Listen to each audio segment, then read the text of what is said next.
السلام عليكم. في فيديو النهاردة هنتعلم طريقة ضرب عدد مكون من رقمين في عدد مكون من رقمين من غير خطوات.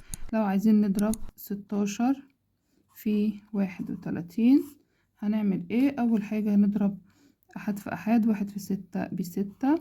بعد كده نعمل مقص، 3 في 6 3 في 6 ب18. هنجمع عليها 1 في 1 ب1، هيبقى كده 19. هنكتب 9 ونرفع الواحد.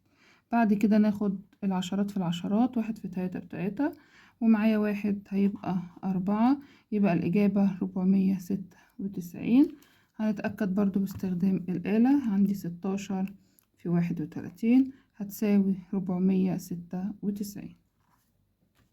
كمان سؤال، عايزين نجيب 32 في 14. 32 في 14 هنعملها ازاي؟ قلنا هناخد احاد في احاد، 2 في 4 ب8.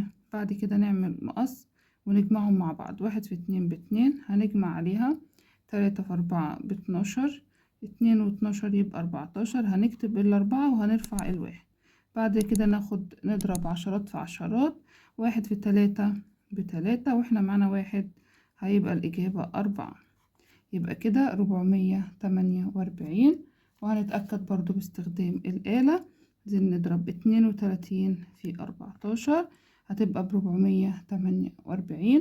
طبعا بنعملها بطريقة سهلة وسريعة.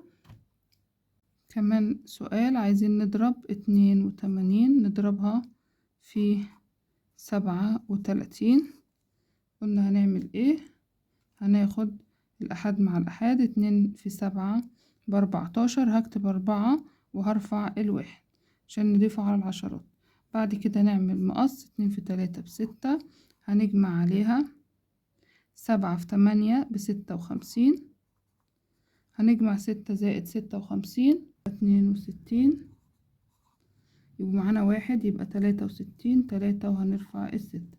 بعد كده نعمل عشرات في عشرات، 3 في 8 ب24 زائد الستة، 24 و6 يبقى 30. يبقى الإجابة 3034. نقدر برضو نتأكد باستخدام الآلة. 82 نضربها في 37 هتديني 3034 زي ما طلعناه. هناخد كمان سؤال، عايزين نضرب 23 في 46. قلنا هنعمل الأحاد في الأحاد، 3 في 6 ب18، 8 ومعايا الواحد هنرفعه. بعد كده نعمل مقص، 3 في 4 ب12، نجمع عليها 2 في 6 ب12، 12 زائد 12 24، ومعايا واحد يبقى 25. هنكتب الخمسة ونرفع الاتنين. بعد كده نضرب عشرات في عشرات، 2 في 4 ب8، واحنا معانا 2 يبقى الإجابة 10. يبقى كده 1058. هنتأكد برضو باستخدام الآلة. نضرب 23 في 46 هتساوي 1058 زي ما طلعنا. كمان سؤال، عايزة أضرب 76. عايزين نضربها في 98 بنفس الطريقة. هنعمل ايه؟ هناخد أحد في أحد، 6 في 8 ب48. يبقى هنكتب 8 وهنرفع الأربعة.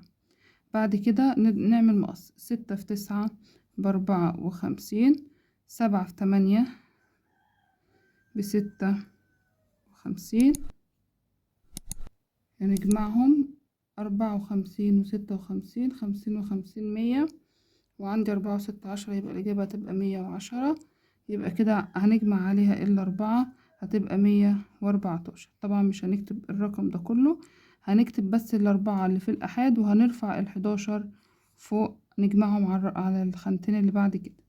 بعد كده نضرب عشرات في عشرات، 7 في 9، 7 في 9 ب63، واحنا معانا 11 هتبقى 74. يبقى نكتب 74.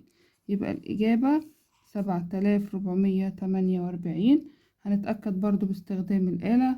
عندي 76 في 9 في 98 هتساوي 7448 زي ما طلعنا.